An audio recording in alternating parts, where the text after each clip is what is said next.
Governar é uma questão de tempo para quem aprender a andar aliançado. Senhor, nós nos esvaziamos nessa noite. Nós nos esvaziamos do nosso achismo. Nós nos esvaziamos da nossa vontade. Nós nos esvaziamos das nossas frustrações. E nós queremos que esse amor que tem ganhado forma dentro de nós nos tome por completo. Seja feita a tua vontade, assim na terra como no céu. Seja feita a tua vontade, assim na terra como no céu. Seja feita a tua vontade, aqui na terra como no céu. A tua boa, a tua perfeita, agradável vontade. É isso que nós queremos. Nós nos esvaziamos para receber a tua vida, a tua vontade. Senhor, que eu possa comunicar aquilo que o Senhor colocou no meu coração. E que cada pessoa seja como uma terra fértil, esvaziada das suas convicções, para que a semente que é a palavra penetre e gere vida e dê frutos. Eu declaro que o único Espírito que fala é o teu Santo Espírito que em nós habita. Eu declaro toda a mente, todo pensamento cativo à obediência de Cristo. E a sua palavra nada vai impedir de produzir aquilo que aprove ao Senhor nessa noite, em nome de Jesus. Amém? Tome seu assento. Oh, Senhor.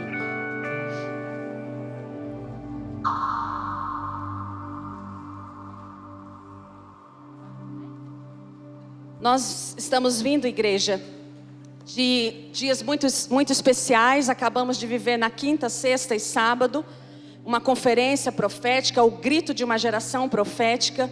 Quantos estiveram aqui? Dá um aceno assim. Quantos participaram? Quantos tiveram suas vidas impactadas por aquilo que o Senhor falou nesses dias? O Senhor nos posicionou, reposicionou e liberou palavras sobre as nossas vidas. E você faz parte disso. E vindo desses dias e agora encerrando, nesse fim de semana, quando me foi colocada a oportunidade, eu quero agradecer ao apóstolo Hélio a oportunidade de ministrar a palavra.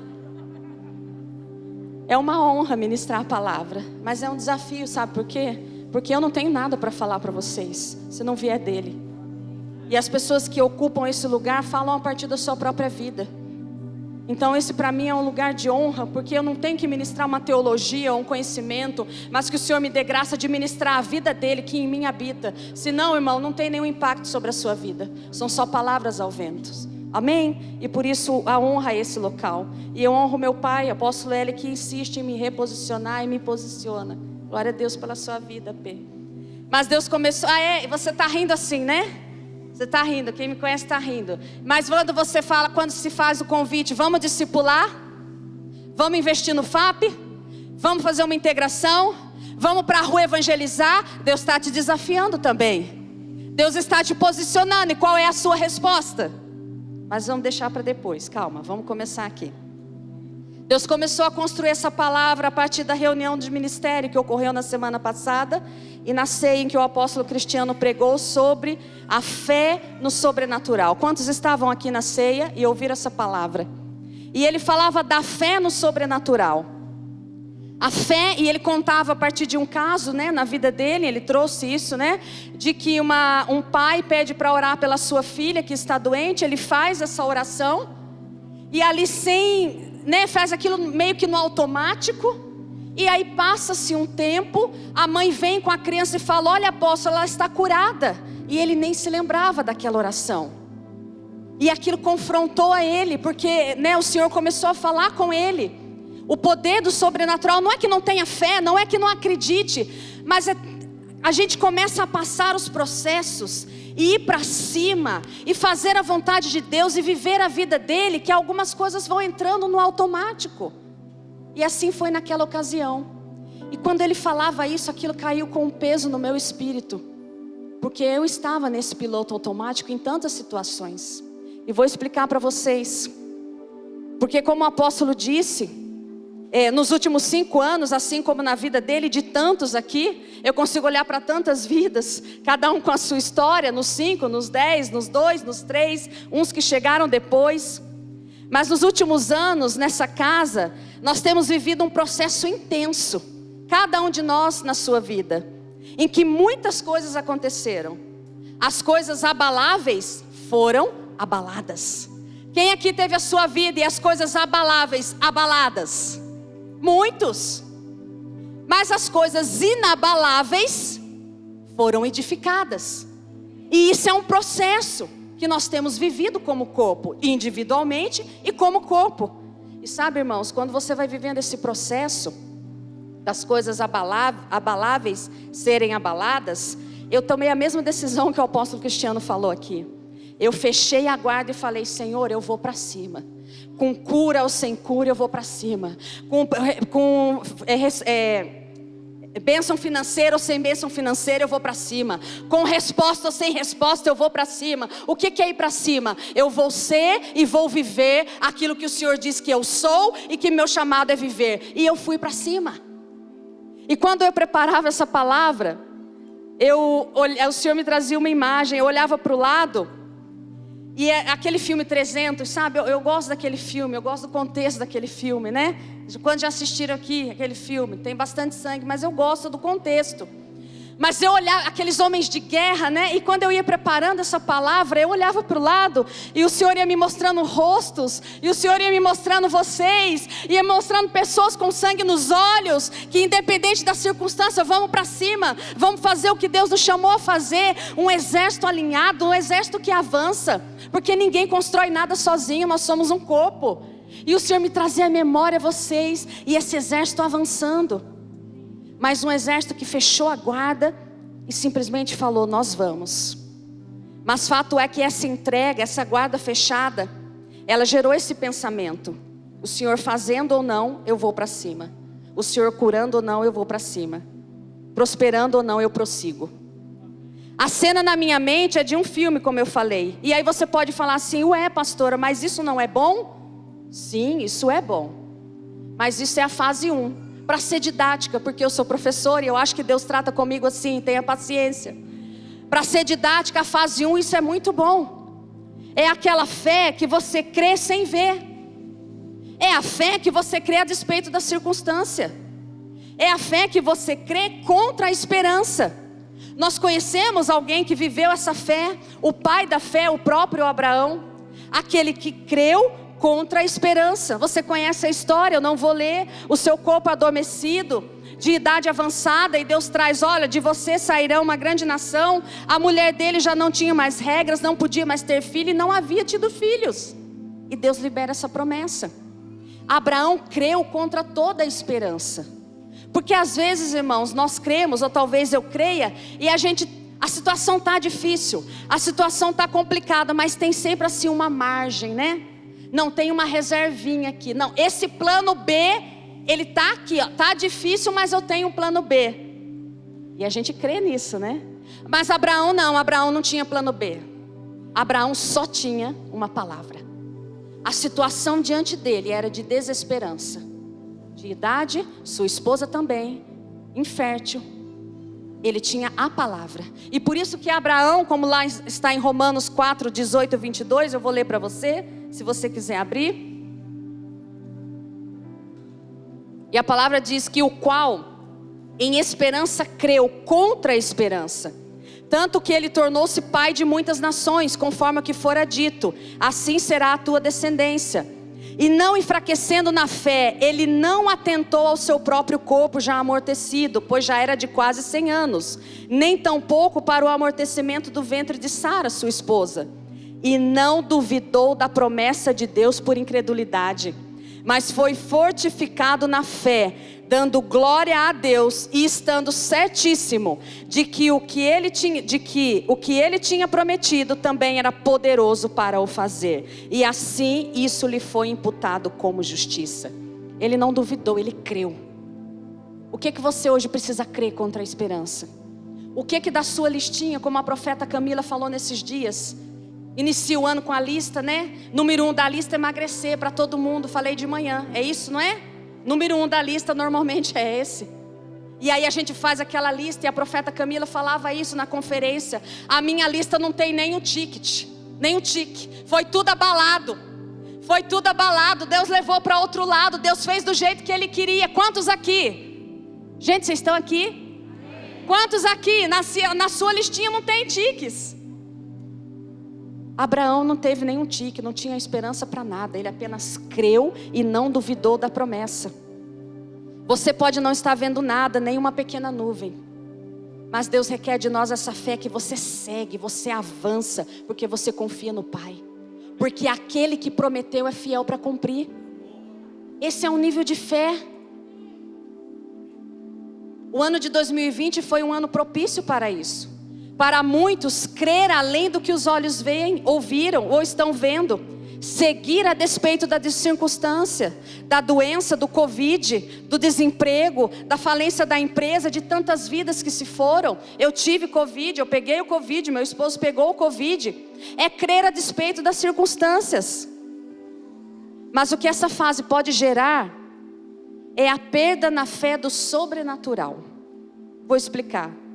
É o entendimento equivocado de que tudo já está traçado. Você tem uma fé que crê. Você tem uma fé que crê além das circunstâncias. Mas esse lugar que você se fecha, e era disso que o apóstolo Cristiano ministrava, em que você está disposto a tudo. Vindo a resposta ou não, você está disposto. Esse lugar pode te levar para esse lugar de entender de forma equivocada a sua movimentação sobrenatural.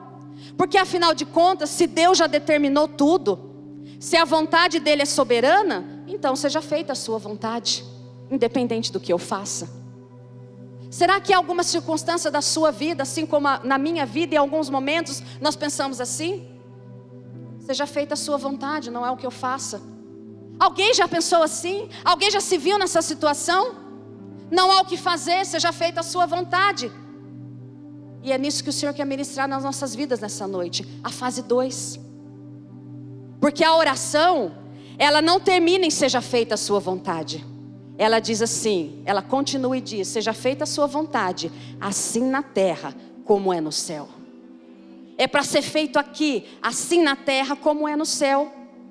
E aí eu pergunto a você, igreja, então existe um lugar de encontro do céu com a terra. É o que a oração que Jesus nos ensina está dizendo. Existe um lugar onde o céu e a terra se encontram. E aí as coisas acontecem. A vontade do céu é liberada na terra. E eu pergunto a você, aonde é esse local? Onde é o local desse encontro? A sua e a minha vida. Ei, ou você acha que é a parede libera a vida? Ou você acha que é o prédio? Ou você acha que é o púlpito? Eu não habito em templos feitos por mãos humanas. O ponto de conexão do céu com a terra é a minha e a sua vida. Você é o local onde a terra e o céu se encontram. Você é o local da morada da vida de Deus. Não sou eu que digo isso. Está lá em João 14, 23 que diz assim.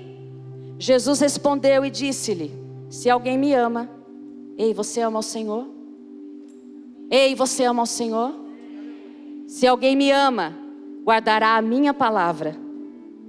O que vai fazer se alguém ama o Senhor? Vai no culto todo domingo? Tem que vir, viu, irmão? Mas guardará não só os domingos, mas se alguém me ama, guardará a minha palavra. E meu Pai o amará.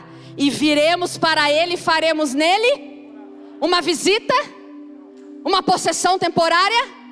Uma morada. Uma morada. Se alguém me ama e guarda as minhas palavras, o meu Pai o amará. E eu e Ele faremos em você morada. Você não é uma visitação do Espírito Santo. Você não é alguém que porta a vida dele em determinados momentos e dependendo do que você faça. Olha, hoje tá bonzinho, eu vou aí, viu? Viu, Raquel? Hoje eu vou aí, vou habitar em você. Não, agora feio, vou sair.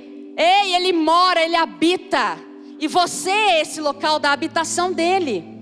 Diz comigo assim, eu sou o ambiente da manifestação do sobrenatural de Deus. Ei, o sobrenatural de Deus não vai se manifestar por meio do púlpito, desse microfone, dessa cadeira. É por meio da minha e da sua vida. Nós somos esse ambiente. A manifestação do sobrenatural de Deus ocorre em nós e por meio de nós.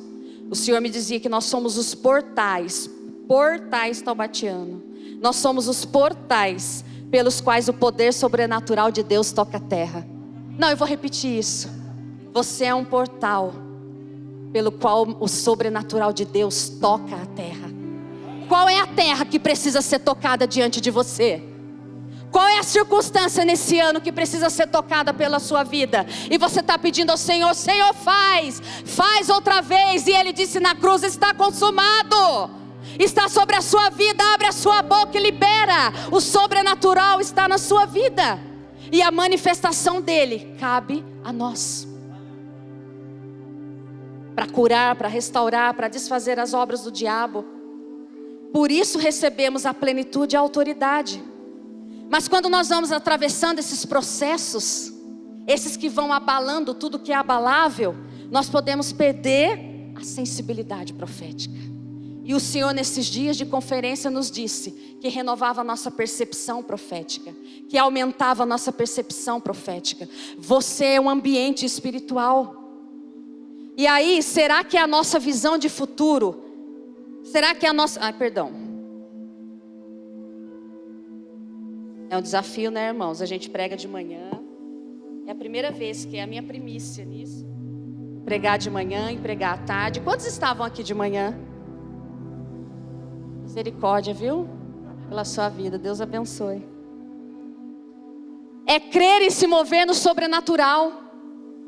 E quando você entra nesse nível de entrega, o perigo é que o modo que vivemos o presente, ele é determinado pelo que pensamos do futuro. Então veja, se você entra num processo em que, Senhor, se o Senhor fizer, o Senhor é Deus. Se o Senhor fizer, o Senhor é Deus. E eu vou para cima, isso é tremendo, isso é uma fé, além das circunstâncias. Porém, o Senhor me chamava a atenção para um perigo dentro disso, a partir do que o apóstolo ministrava. Porque o modo como eu vivo o presente, eu vivo hoje, ele é determinado pelo que eu penso do futuro. A nossa visão de futuro determina diretamente a nossa atitude no mundo e no presente. Aquilo que eu penso do futuro determina o que eu faço hoje. O Senhor sempre tem nos falado de uma perspectiva do passado, né? Que o nosso passado determina o que nós fazemos e nos movemos, o que pensamos. Sim, isso é real. E o Senhor ministrou tanto disso no mês passado, do sobrenatural. De como as nossas histórias, as nossas marcas determinavam as nossas lentes, as nossas movimentações. Mas hoje o Senhor está dizendo que aquilo que nós pensamos do futuro determina a nossa atitude hoje. Vou explicar para você. Todos nós sabemos que a palavra nos diz que nós somos mordomos do Senhor, que todos os recursos são para que nós administremos, não é assim? Todo dinheiro, toda finança nós administramos. Mas aí pode vir um pensamento assim: o quê? Mordomo de Cristo, administrador dos recursos que chegam às minhas mãos, ouvindo e conduzido pelo Espírito Santo. Eu é que sei como eu gasto as minhas finanças, eu tenho que me resguardar. Esse é um pensamento futuro, é um pensamento pelo amanhã, é um pensamento pelo há de vir. E qual é a atitude no presente? Infidelidade. Eu não dizimo, eu não oferto, eu não primicio. Porque eu que sei que conta precisa pagar, eu que sei o que precisa ser feito. Um pensamento pelo futuro que gera no presente uma atitude de infidelidade. Porque você é um administrador daquilo que chega às suas mãos, amém? Outro exemplo, só para ser didática. Uma pessoa solteira que não se casou, ou que já experimentou um relacionamento. O tempo está passando. Daqui a tanto tempo eu estarei com tanta idade. Olha o futuro. Olha, eu preciso agir. Eu preciso valorizar o meu passe. Eu preciso fazer alguma coisa. E nessa casa nós temos a corte. Você pode iniciar um casamento de vários jeitos, mas o excelente é a corte.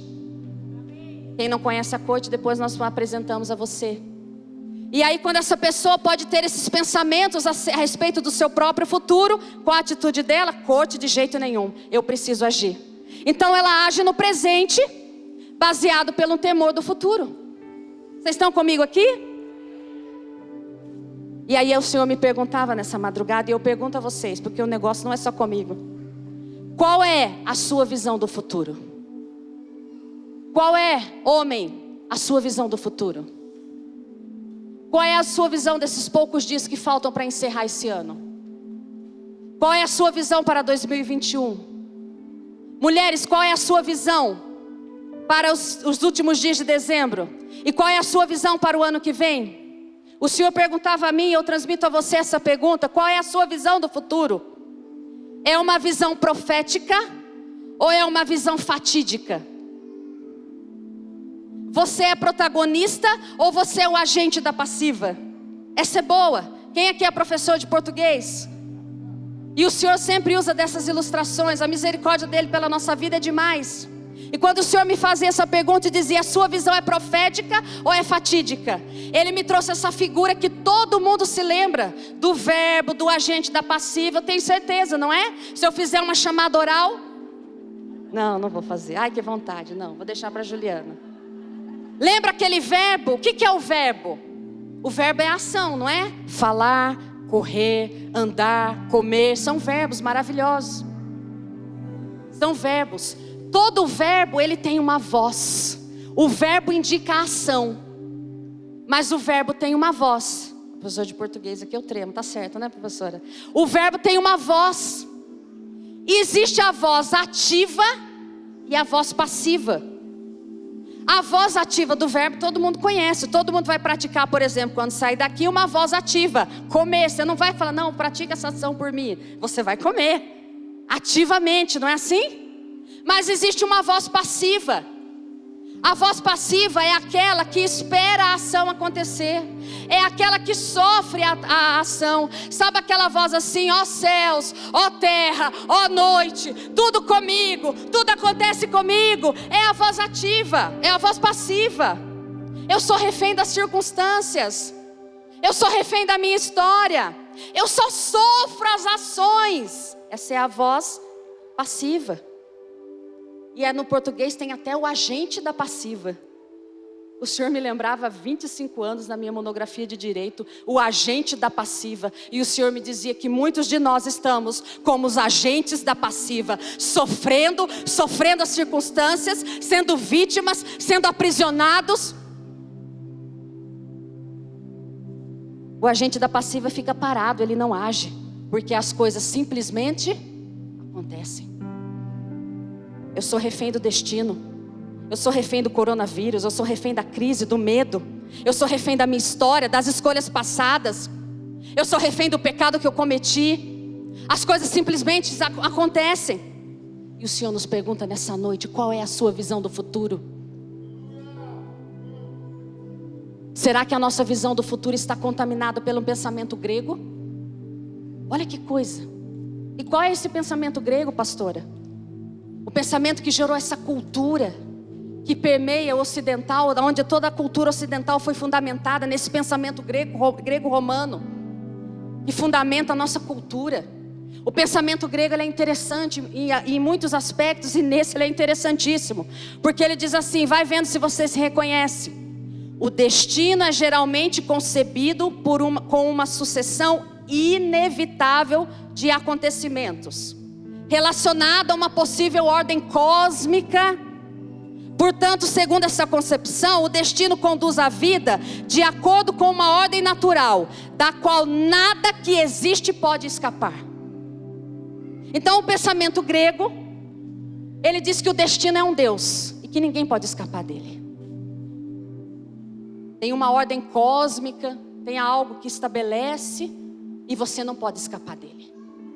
Nossa, pastora, longe de nós isso. E aquele horóscopo consultado é o quê? Uma ordem cósmica que vai falar para mim. Se a gente for em pequenas coisas, não é? E joga pedrinha, e bate a pedrinha, e bate aqui, faz assim, bate.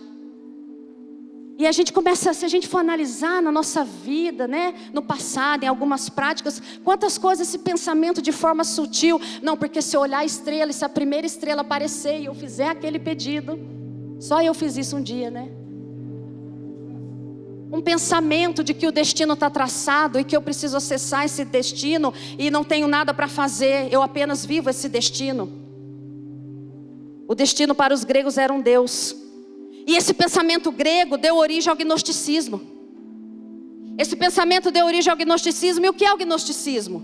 É aquilo que separa, sabe? Separa a matéria, o que é natural, do que é espiritual. E aí ele diz que tudo que é material, tudo que é natural é ruim, porque foi criado. E tudo que é espiritual é bom, porque daí o Criador fez. Então, por exemplo, o céu é bom, mas a terra é má, porque ela foi criada. O espírito é bom, mas a alma é má. O mundo espiritual é bom, foi feito pelo Criador, mas o mundo natural não, ele é ruim. Esse pensamento mesclou-se com o cristianismo e criou pensamentos que vemos até hoje. Nós, pastora, longe de nós. Vamos ver. Será que há pensamentos assim em nós? Olha, agora eu vou cuidar das coisas de Deus, depois eu cuido das coisas do mundo. Então, olha, 7 horas, cheguei na igreja, não, agora sim, agora são as coisas de Deus. Eu visto uma roupa para cuidar das coisas de Deus, eu tenho um linguajar para cuidar das coisas de Deus. Eu tenho uma movimentação para cumprimentar, se for de Deus é de um jeito, se for outra pessoa é de outro jeito. Esse pensamento foi permeando a nossa fé. O sexo, não, o sexo é do mundo. O sexo é pecado. Então, na verdade, como é da carne, né? E eu sou carne também, então eu faço como eu quero, porque ele não tem nada a ver com o espiritual. Então eu posso fazer do jeito que eu quiser. São pensamentos que foram permeando, foram se mesclando, e que em nada tem a ver com o destino profético do Senhor para as nossas vidas. Esse pensamento, ele anula o entendimento de que aprouve a Deus criar o natural para manifestar o sobrenatural. Como o apóstolo Lucas Marques ministra nessa casa, Deus cria o universo para colocar a terra, e Deus cria a terra com toda a sua beleza e capacidade para criar o homem. E Deus cria o homem do pó da terra para fazer nele morada, fazer um ambiente espiritual. Quem criou o mundo foi o Senhor e todas as coisas que nele há. Quem nos deu a capacidade de desenvolver essa tecnologia não foi o diabo. Quem nos deu a capacidade da ciência desenvolver-se não foi o diabo. Foi o nosso Pai, que tem oculto em Cristo todos os mistérios da ciência e do conhecimento, que jovens estão indo acessar para trazer à existência a vontade dEle. Esse é o destino profético que nos cabe. Só que nessa visão de futuro baseado no pensamento grego, você torna-se um cristão com o objetivo de ir para o céu, porque afinal de contas o mundo é muito ruim. E nós já tivemos aqui uma ministração, não quero ser repetitiva, do profeta Paulo Ricardo, há algumas semanas, em que dizia: você e eu hoje vivemos melhor do que um rei há 100 anos, que nem um vaso sanitário tinha. Eu dou glória a Deus todos os dias pelo meu vaso sanitário, e não estou brincando. Sabe por quê? Dou glória a Deus, sim. Você agradece a Deus pelas pequenas coisas? Eu agradeço sim, porque só quem passou por uma situação, um problema no intestino, sabe o valor que é. A gente que espiritualiza tanto as bênçãos do Senhor, mas você acordar, você usar um banheiro, você ter uma comida, você ter uma roupa para vestir, isso é a bênção do Senhor sobre a sua vida. Isso é a bênção dEle.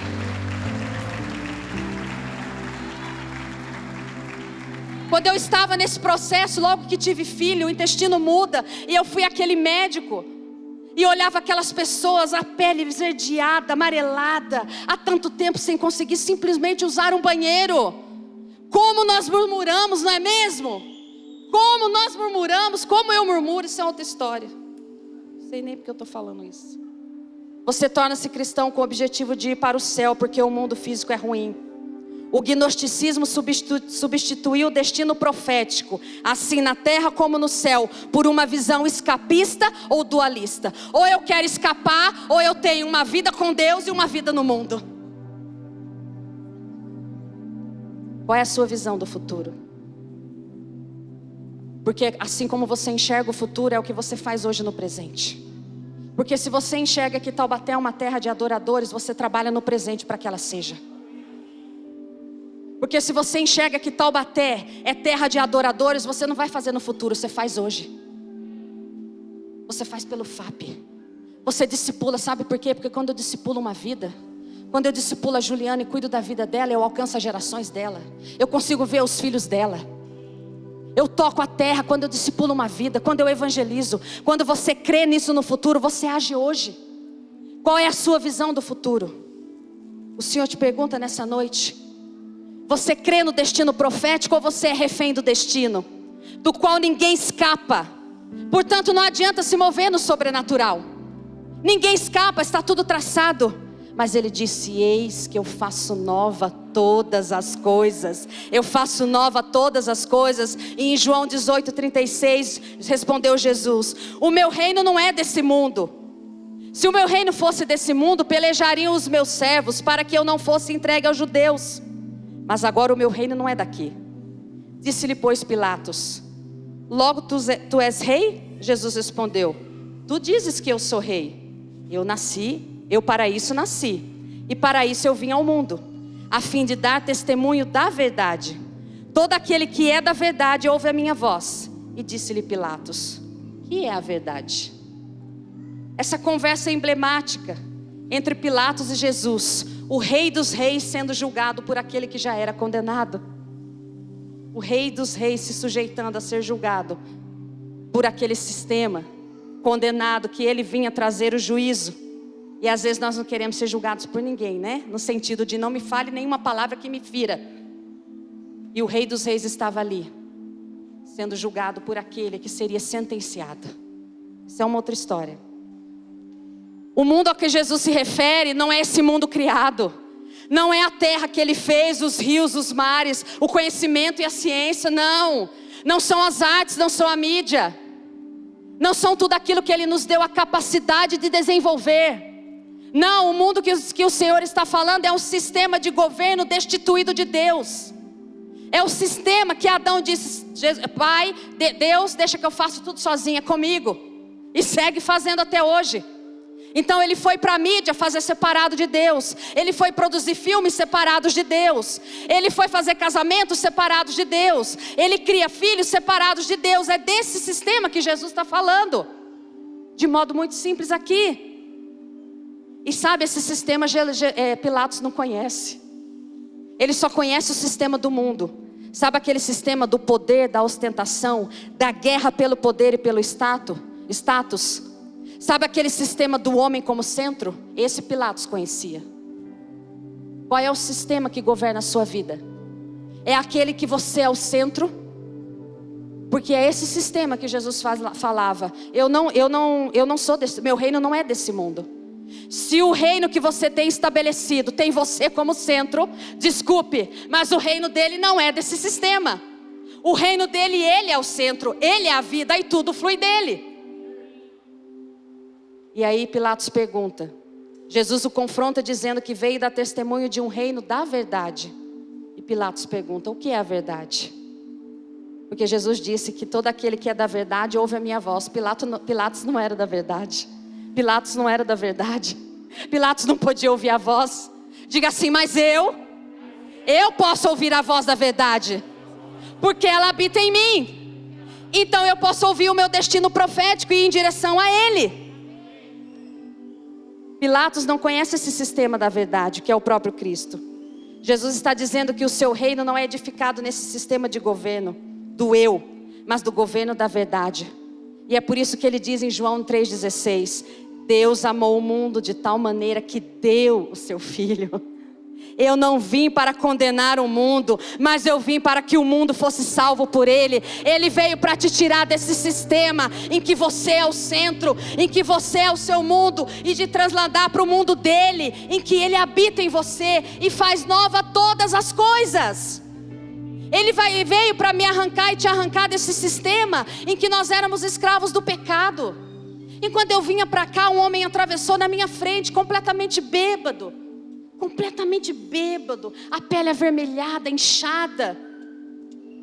Quantas fugas, quantos artifícios nós usamos do álcool, das drogas, do sexo, da pornografia, para fugir desse vazio existencial, para querer encontrar nas coisas a vida que só Cristo pode nos dar. E nós vamos nos amortecendo pelos vícios, pelo pecado.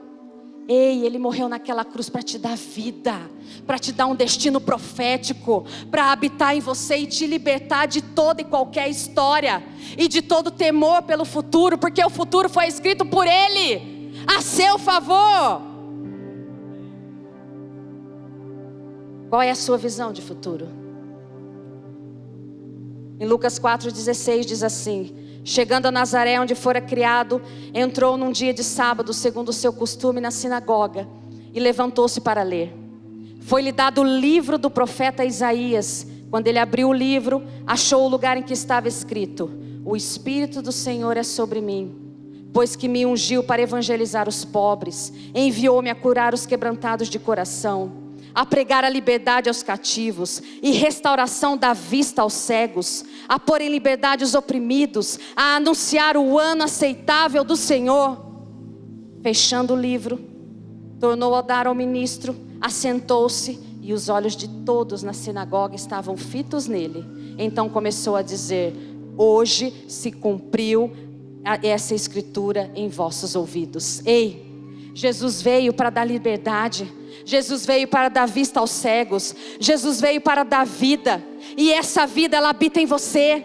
Esse é o nosso comissionamento, essa é a nossa missão, para que tivéssemos o poder da escolha.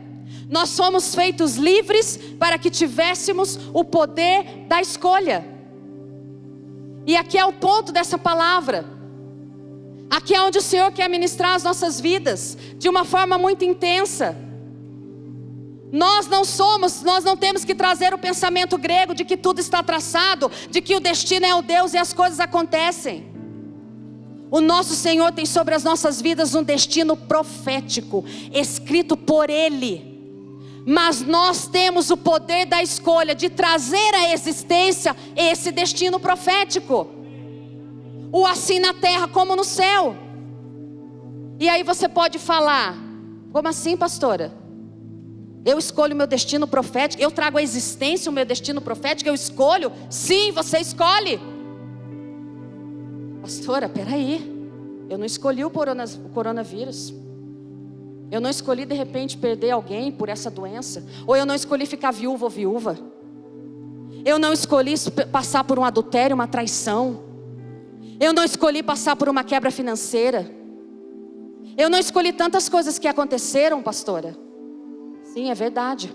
Mas o poder na escolha não está por você fazer ou não as coisas acontecerem. O poder da escolha não está nas suas mãos, porque você tem o poder de fazer ou não as coisas acontecerem. Sim, há um poder de fazer as coisas acontecerem nas nossas mãos. O meu pecado, a minha escolha pelo pecado, vai fazer algo acontecer, vai gerar uma consequência.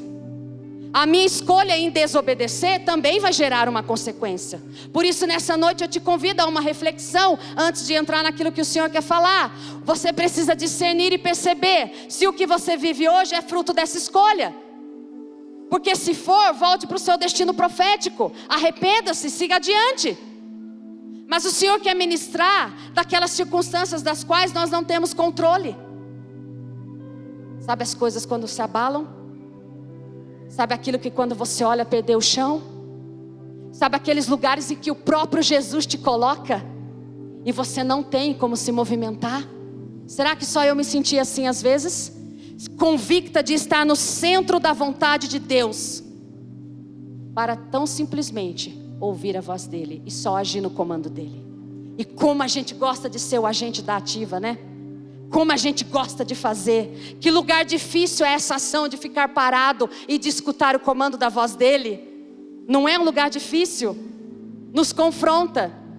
Então quando o Senhor nos posiciona nesse lugar, em que nós somos posicionados, em que Ele muda as nossas vidas, em que Ele mexe nas coisas abaláveis, para que as inabaláveis sejam edificadas, e você não tem como fazer, porque você não controla essas coisas. E o Senhor me dizia assim: vocês têm o poder da escolha, porque vocês não têm como fazer com o que acontece, mas vocês podem escolher o que vocês fazem a partir do que acontece.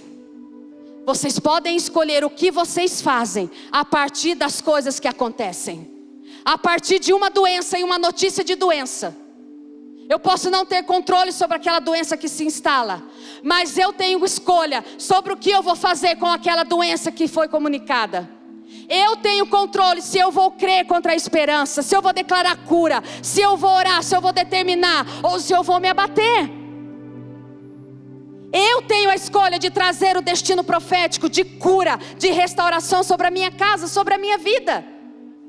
Pastora, mas o adultério. Pastora, mas foi a traição.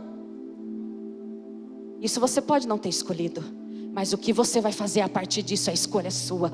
É escolha sua de trazer à existência o destino profético que Ele tem sobre a sua vida. Porque o destino que Ele tem sobre a sua vida não se limita a uma circunstância. O destino profético que Ele tem sobre mim, sobre a sua vida, está traçado no coração dEle. E nós trazemos à existência a despeito da circunstância. Se você olha para um filho numa situação de droga, de homossexualismo, de pecado, você tem a escolha de olhar e dizer: está perdido, não tem jeito, essa pessoa não tem mais jeito. Mas você tem a escolha de dizer: os meus filhos são herança do Senhor. Os meus filhos são herança do Senhor. Eu creio contra a circunstância. Eu declaro que é céu na terra sobre a vida do meu filho. Você tem o poder de escolher como você se movimenta. Você não é um agente da passiva. Você não foi criado por um Deus como uma marionete. Olha, meu filho, vem aqui agora. Não, nós temos o poder de escolher a vontade dEle ser feita na nossa vida e trazer à existência. Por isso nós somos uma igreja profética. O profético é ouvir a voz do Pai e trazer à existência aquilo que está no coração dEle. E só os filhos podem fazer isso. Essa é a sua escolha. Você não é refém das circunstâncias. Diga comigo: eu não sou refém das circunstâncias. Eu nasci para vencer as circunstâncias. Você nasceu para isso. Ei, Maurileia, olha para a tua vida, olha para os seus filhos. Hein, Rafa, você nasceu para vencer toda e qualquer circunstância. Ei, aqui habita esse povo. Aqui habita esse povo.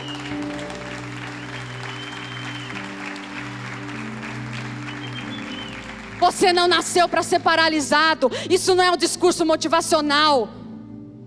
Deus me livre disso. Essa é a vida dele. É por isso que ele transitou no mundo da forma que ele transitou, sem que nenhuma circunstância o paralisasse. É por isso que ele exerceu o chamado dele sem usufruir de toda a estrutura que o sistema oferecia. Não é para dizer para você que o pobrezinho humilde, sem dinheiro, é que vai herdar o reino dos céus. Não é esse o sentido. É para dizer que o que você tem, que a vida dele, é mais do que suficiente para você fazer tudo que você precisa fazer. Pastora, mas isso eu não tenho, aquilo eu não tenho. E quantas vezes me movimentei assim? Nós somos chamados para atravessar as circunstâncias, manifestando o sobrenatural de Deus. Eu sou protagonista da minha história, escrita por Deus. Tudo já foi liberado e eu sou o agente da ativa, que escolhe trazer à existência o que já é. E sabe qual que é o verdadeiro poder? É o poder sobre você mesmo. Diga assim: o poder sobre mim mesmo. Efésios 6:12 diz assim: porque não temos que lutar contra a carne e o sangue, mas sim contra os principados, contra as potestades, contra os príncipes das trevas desse século, contra as hostes espirituais da maldade nos lugares celestiais. E o Senhor me fazia meditar nesse texto. Ei, qual é o lugar celestial que você conhece todos os dias? Qual é o primeiro lugar celestial que quando você acorda, olhou no espelho, você vê? Quem é? Você é o lugar celestial, aonde esse combate acontece, na sua mente. As palavras que vêm, as setas que são lançadas. O combate é aqui na mente. O combate é por controle, por governo. Por isso que o Senhor nos diz que é uma década de governo, mas mentes restauradas e transformadas, mentes ativadas pelo profético, trarão à existência esse governo. Amém? É o poder sobre você mesmo. É o poder de decidir quando a sua alma, gente, foi, repita comigo, minha alma foi criada pelo meu Deus. Minha alma é uma bênção. Ela só precisa de governo. E eu tenho o governo do Espírito. Então quando a alma que vai vivendo esse processo de aperfeiçoamento, porque quando você aceita Jesus, Jesus não vem em parcelas em 24 vezes, Jesus não vem em 36 vezes, Ele vem com toda a plenitude que Ele tem. Ele não vem assim, peraí, deixa eu ver se você está bonitinho, eu vou vir. Não, Ele vem e habita em você. Mas a nossa mente está contaminada com uma natureza separada de Deus. Ela pensa sem Deus, ela age sem Deus, ela vê sem Deus. Quer ver? Simples, vou dar exemplo simples. Gente, professora, dá exemplo, desculpa. Mas aí, a mente cativa aqui, por exemplo, pela orfandade, ela vê o apóstolo Hélio sentado e ele fala oi para Fernanda. Ah lá, falou oi para Fernanda, mas não falou para mim. Você está vendo? Porque é a preferida dele. Estou dando só pistas. A mente adâmica, ela enxerga tudo sem Deus. Ela vê tudo sem Deus. Ela faz tudo sem Deus. E nós viemos com uma mente assim, muitas vezes carregada disso. É por isso que a igreja, os 5 ministérios, é o local que faz o aperfeiçoamento. Você não vai ser aperfeiçoado no YouTube. É os 5 ministérios tocando a sua vida. E não sou eu que inventei isso. Se fosse eu nem inventava, que era menos trabalho. Ele diz na palavra dele: apóstolos, profetas, mestres, evangelistas, aperfeiçoando a sua vida, aperfeiçoando a minha e a sua vida. Ou você acha que eu poderia pregar aqui sem ser aperfeiçoada? E sigo sendo aperfeiçoada pela misericórdia do apóstolo Hélio sobre a minha vida. Ei, esse é um processo. E quando nós vivemos esse processo de aperfeiçoamento, de ser aperfeiçoado, a nossa mente, você tem que governar sobre ela. Porque ela não vai contribuir muitas vezes. Realmente, para você não dá. Você está querendo viver isso aí? Flores e frutos que foi liberado. Deus vai cuidar agora da sua história. E a sua mente é onde Satanás pode atacar, porque ele já estava acostumado. Mas você tem uma escolha. Você não é refém dos seus pensamentos. Nós não somos reféns do que pensamos e do que sentimos. Nossa, eu olhei para fulano, o meu olho, ai que lindo. Não, você não é refém de um sentimento. Você dá ordem à sua alma. Eu vou esperar o que Deus tem para a minha vida, alma. Aquieta-te. Esse pensamento grego de que nós somos instintivos, de que olhou já era. Homem, você tem o Espírito Santo dentro de você. Você é a criação perfeita do Senhor. Você não é um animal. Você possui a vida do Cristo ressuscitado, que governa sobre os seus sentimentos, para lidar com a sua esposa no seu casamento, para olhar para uma mulher na rua. Essa é a verdade do Senhor sobre o nosso destino profético. Tudo fora disso é uma mescla que confundiu a nossa identidade, que nos faz transitar por esses pensamentos. A batalha é na nossa mente, e é para definir quem governa a sua mente diante dos acontecimentos. Para definir-se diante dos acontecimentos, você vai dizer assim: eu não tenho o que fazer porque eu sou refém disso mesmo. Seja feita a tua vontade. Eu estou aqui apenas para obedecer. Quer ver um exemplo interessante que o Senhor me deu? E eu nunca li esse texto nessa perspectiva. Abra comigo lá em Ezequiel 37, antes que eu perca a minha voz. Ezequiel 37 diz assim: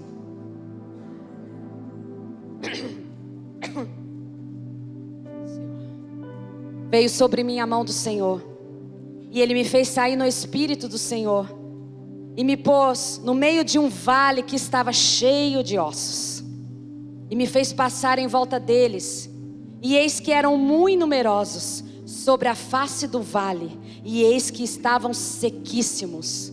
Ei, quais são os vales de ossos secos aí? Quais são as circunstâncias que você e eu olhamos para as nossas vidas e vemos esses vales de ossos sequíssimos? O Senhor deu uma palavra que é um ano de relacionamento e reconciliação, não é assim? O que você já considerou como perdido? O que você já deu uma sentença? O que você já está olhando e falando assim: Senhor, esses ossos estão sequíssimos? Essa era a situação do profeta. E aí o Senhor disse: filho do homem, porventura viverão esses ossos? Olha a resposta dele. E eu disse: Senhor, tu sabes. E eu sempre li isso, né? Que humildade do profeta, é o Senhor que sabe. E o Senhor me confrontava e dizia: aquilo que eu desejava já estava estabelecido, e ele não teve ousadia para dizer e profetizar: tu sabes. Ei, a vontade dele está declarada sobre a nossa vida. E muitas vezes nos falta ousadia para trazer a existência. Nós dizemos, o Senhor é que sabe. E Ele disse, eu já sei, já consumei. E já está tudo feito. Traga a existência. E é isso que Ele diz ao profeta. Ele diz assim ao profeta: profetiza sobre esses ossos e dize-lhes, ossos secos, ouve a palavra do Senhor. Assim diz o Senhor Deus a esses ossos: eis que farei entrar em vós o Espírito, e vivereis, e porei nervos sobre vós, farei crescer carne sobre vós, e sobre vós estenderei pele, porei em vós o Espírito, e vivereis, e sabereis que eu sou o Senhor. Uau! Você não está na condição do profeta, porque a vontade dele já habita em você. Você já sabe que diante de ossos secos você faz o quê? Profetiza, filho do homem. Será que eu profetizo? Será que é terra de adoradores? Será que eu estou nisso? Será que é comigo a fábrica de bilionário? Profetiza, filho do homem, e traz a existência. Então profetizei. Aí ele profetizou. Aí eu profetizei e dei ordem como ele tinha dito. Então profetizei como se me deu ordem. E houve um ruído enquanto eu profetizava. E eis que se fez um rebuliço, e os ossos se chegaram, cada osso ao seu osso. E olhei, e eis que vieram nervos sobre eles, cresceu a carne, estendeu-se a pele sobre eles por cima. Criou-se o natural. A ordem profética cria-se o natural. Ei! Primeiro é o natural, depois é o espiritual, assim a palavra nos diz. E o profeta se admira e fala assim: olha, mas não havia nele espírito.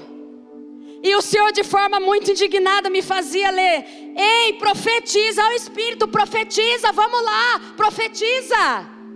A palavra tem que sair da nossa boca, porque nós somos esse ambiente sobrenatural, que produz o sobrenatural. E quando eu lia isso, o Senhor me fazia ler de uma forma indignada: olha, você não entendeu ainda? Que é você que profetiza, filho do homem, que é você que libera, que é você que determina.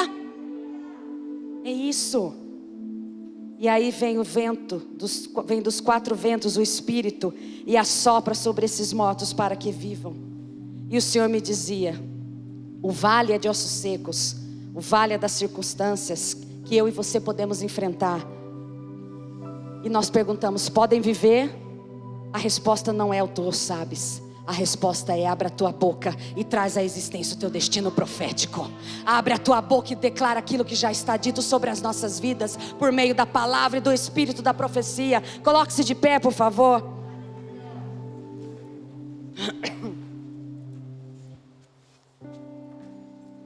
Não disperse, por favor.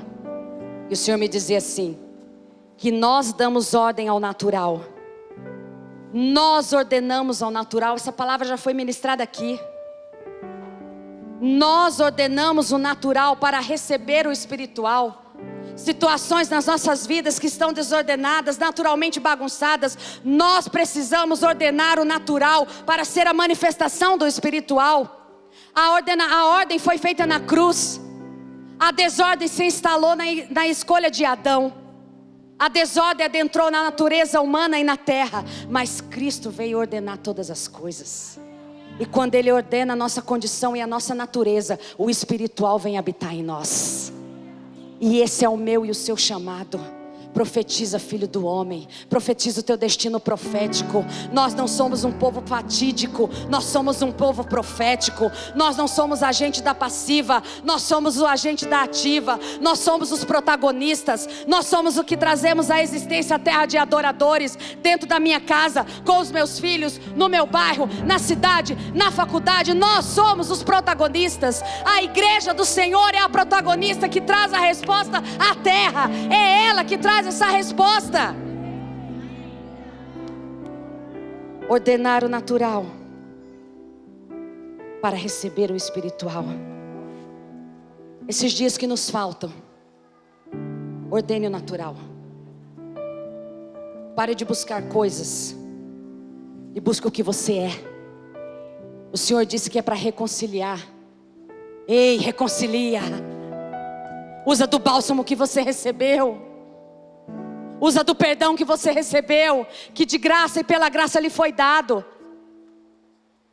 Isso destrava o nosso destino profético. Isso destrava aquilo que o Senhor tem para as nossas vidas. Porque foi isso que colocou a vida dele em nós.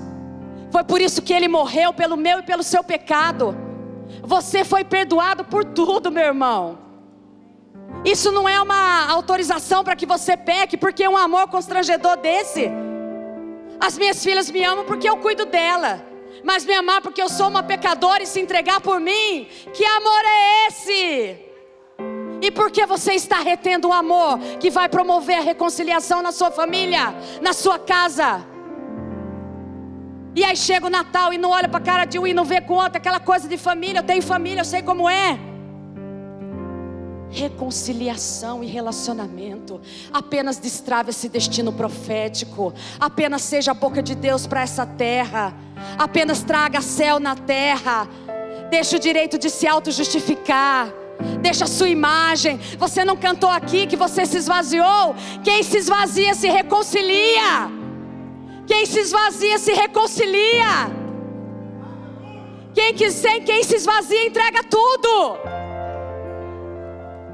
Mas o Senhor me dizia, como foi feito na conferência profética, de que muitas vezes nós temos barreiras que nos impedem de ver o nosso destino profético, barreiras que impedem de ver o futuro, barreiras que foram geradas no passado, que são como muros que nos impedem de ver o nosso destino profético, e que muitas vezes nos paralisam nesse pensamento: não tem jeito. Então eu não quero me delongar mais. Eu apenas quero que você, que identificou isso na sua vida, que ouviu essa palavra, isso queimou dentro de você, que você identifica que esse destino profético muitas vezes para você se torna fatídico, porque agora você vê que tem barreiras e o Senhor diz: essa é uma noite que eu destruo barreiras, essa é uma noite que eu rompo os véus de que impediam de que você visse o seu destino. Venha à frente de forma ordenada, de máscara e distanciamento, apenas venha para que nós oremos. Dê esse passo, dê esse movimento. Rompa com aquilo que te limita de enxergar o que Deus tem para a sua vida. Você vê como nós somos limitados, a gente fica assim, ó. Se alguém for, ei, toma o que Deus tem para a sua vida. Toma o que Deus tem para a sua vida. Com ousadia, é você que traz a existência, não é o outro.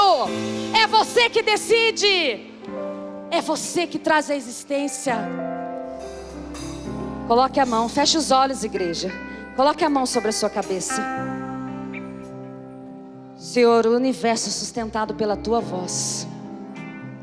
O universo não é sustentado pela economia, pelo poder humano, é a tua voz. A tua voz que ordenou todas as coisas. A tua voz, o verbo vivo que se fez carne e habita em nós. E hoje é essa voz que nos governa. Hoje é essa voz que habita em nós. E o Senhor está hoje nos chamando a ouvir essa voz e trazer à existência o destino profético. Não é um destino traçado pelas circunstâncias. Não é um destino traçado pelo passado. Não é um destino traçado pelo meu pecado. É um destino traçado no teu coração a meu favor. Esse é o nosso destino profético. E eu declaro que assim como o Senhor fez na minha vida, toda cadeia, toda barreira que me impedia de ver o meu destino profético e fluir no sobrenatural, que me colocava numa situação de as coisas são assim mesmo, que fui paralisado pelas circunstâncias, ou porque tanto faz, eu declaro que todas essas barreiras caem nessa noite. Eu declaro essas barreiras rompidas. Eu declaro a fé no sobrenatural, a fé para abrir a boca e trazer à existência o nosso destino profético. Eu declaro os ouvidos abertos para escutar do Senhor a respeito das nossas vidas. Eu declaro nossa percepção espiritual ativada para discernir os ambientes, para discernir as situações e para, por meio da sua voz, trazer à existência a vida em cada uma das situações. Eu declaro que toda barreira hoje foi rompida em nome de Jesus. E eu declaro que esses últimos dias do ano Serão dias de ordenar as nossas vidas, dias de conserto, dia de ordenar o natural, dia de organizar o natural para receber o sobrenatural de forma plena, profética e abundante. Eu declaro isso sobre as nossas vidas, Senhor, sobre cada vida nessa noite, em nome de Jesus, amém? Amém, aplauda o Senhor. Governar é uma questão de tempo para quem aprender a andar aliançado.